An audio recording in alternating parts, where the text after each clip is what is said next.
At syempre tulad ng dati mga tol, merong sariling bersyon ng China tungkol sa mga nangyayari dito sa West Philippine Sea. Bago pa ba sa atin yan? Kahit naman yung nakaangkla nating barko dati na binangga nila, lumalabas tayo pa rin ang bumangga sa kanila. So ngayon, meron silang sariling bersyon mula rito sa Chinese Embassy tungkol sa nangyaring insidente dito sa Bajo de Masinloc mga tol, no? At yan ay kinontra ng National Maritime Council. Yung kinontra ng National Maritime Council o yung NMC is yung bersyon ng China mga tol. Etong balitang to panonoorin natin sa PTV mga kapatid, samahan ninyo ako. I'm just a young nigga chillin' on it.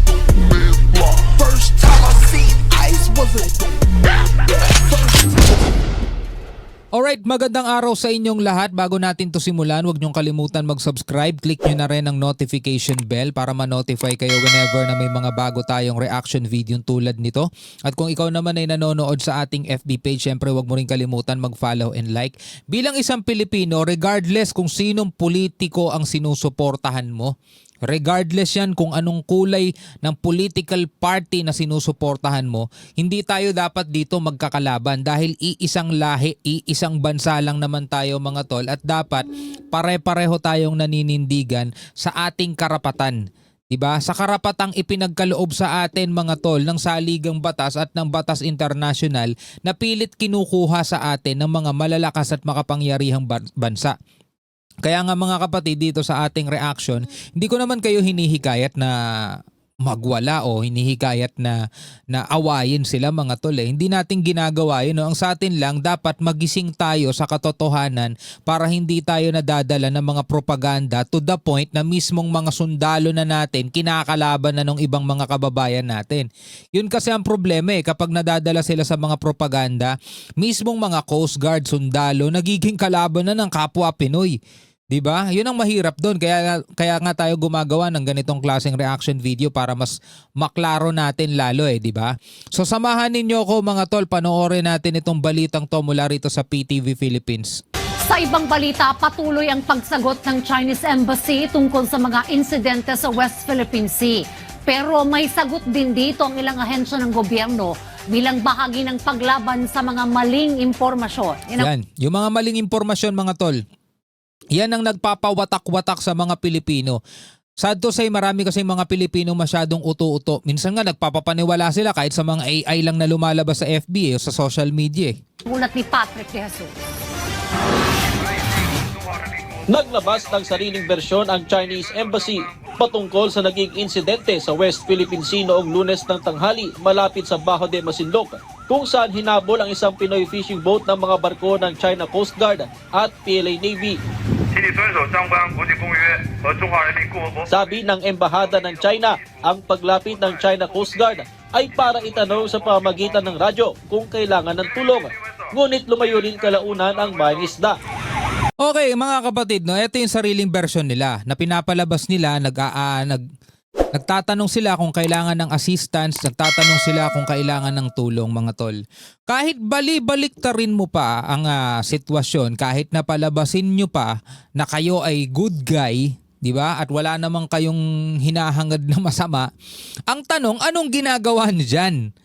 Diba? Dahil number one, yan ay bahagi na ng exclusive economic zone ng Pilipinas at wala na dapat China Coast Guard dyan.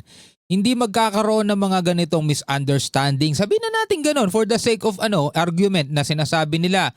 Baka misunderstanding lang to kasi hindi naman namin sila hinaharas Ang totoo, tinatanong nga namin sila kung anong may bibigay naming assistance Hindi namin sila tinatakot. Sige, sabihin na lang natin. Ganon ang pakay nila mga tol. Pero unang-unang tanong, anong ginagawa mo dyan? Diba? Anong ginagawa dyan?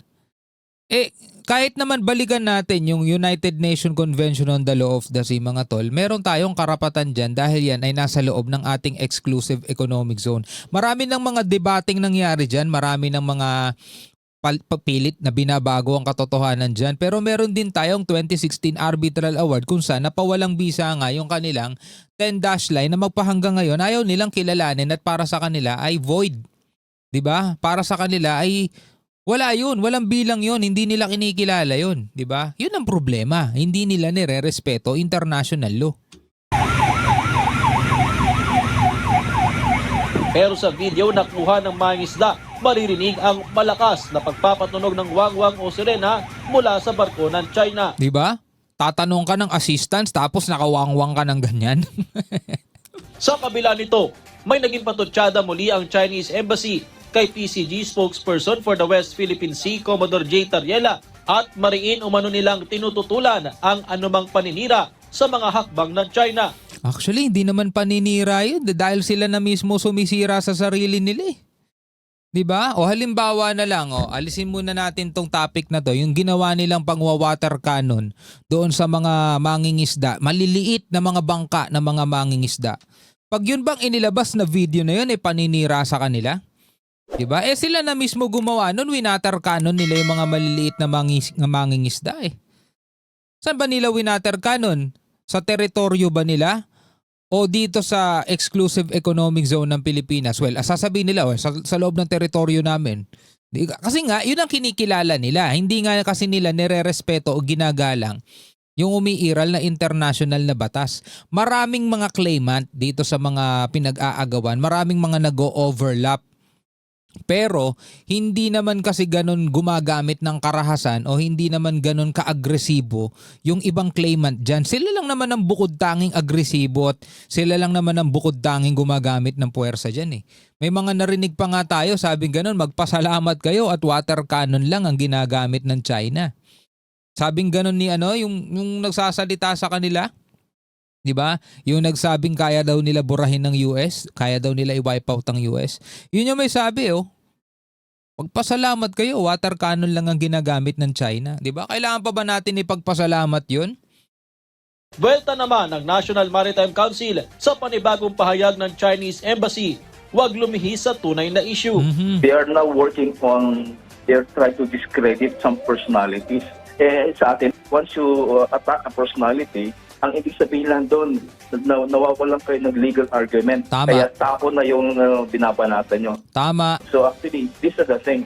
And the NMC is very deliberate on that. 'Di ba? Halimbawa na lang tayo mga tol. Hindi natin binabanatan o hindi natin pinupuna yung mismong tao. Lagi ko nga sinasabi, hindi natin kaaway ang mga Chinese.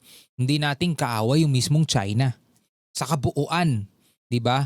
Ang lagi nating sinasabi, sana irespeto ng mga kinauukulan, 'di ba? Gamit yung kanilang posisyon, gamit yung kanilang kapangyarihan, 'di ba? I-demonstrate nila para magkaroon ng kapayapaan sa daigdig, 'di ba? I-demonstrate nila mismo, 'di ba, yung pagkakaroon ng respeto sa karapatan ng ibang mga bansa. Kasi lagi nilang sinasabi yun eh. Dapat daw malaki man o maliit na bansa may pantay na karapatan. Sabi nila yun sabi mismo ng China yun, sabi mismo ng mga opisyal nila. 'Di ba nga kinokondena nila pag gumagawa ang Amerika ng mga pag-atake sa maliliit na bansa. Pero hindi nila kinokondena ang Russia pag inaatake ang Ukraine.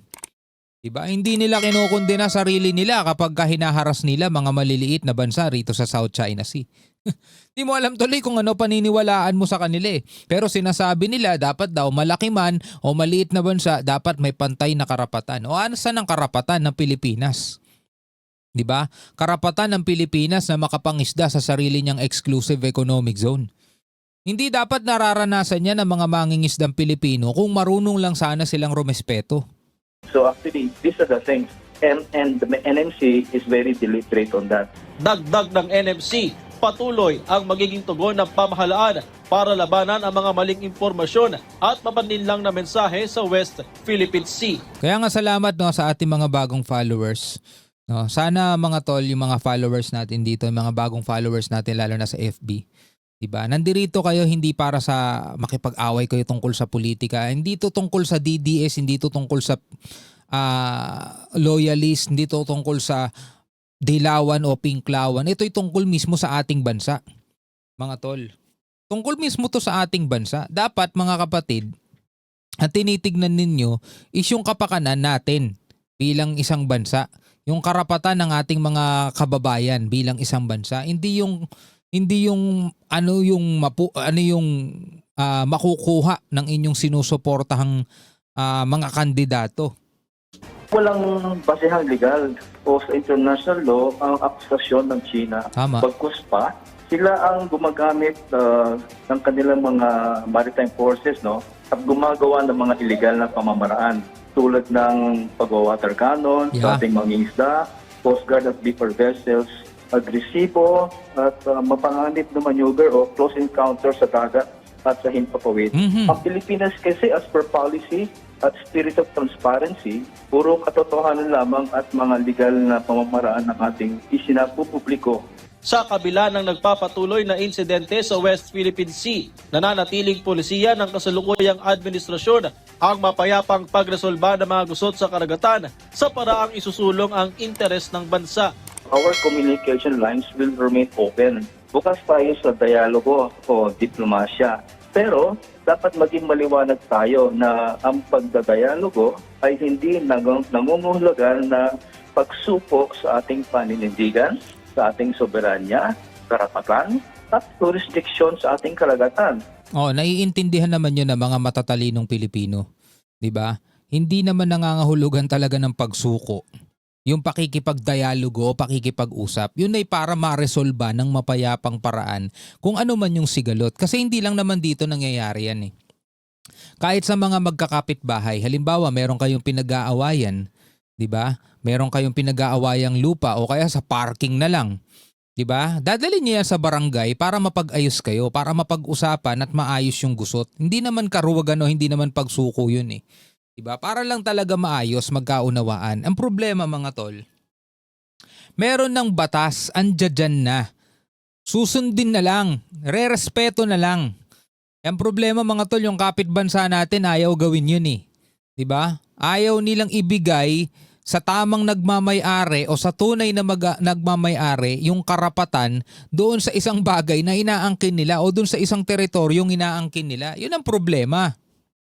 Hinikayat naman ng Akbayan Party ang Department of Foreign Affairs na maghain ng panibagong diplomatic protest laban sa China at pagpaliwanagin ang kanilang embahada dito sa Pilipinas sa halip na magpakalat ng propaganda. Patrick De Jesus. Alright mga tol, bilang mga Pilipino, ano ang inyong masasabi dito sa mga balitang ating napanood? Pwede kayo magbigay ng reaksyon and komentaryo. Maraming salamat hanggang sa muli. Ako nga pala si Shobaldi. Peace out.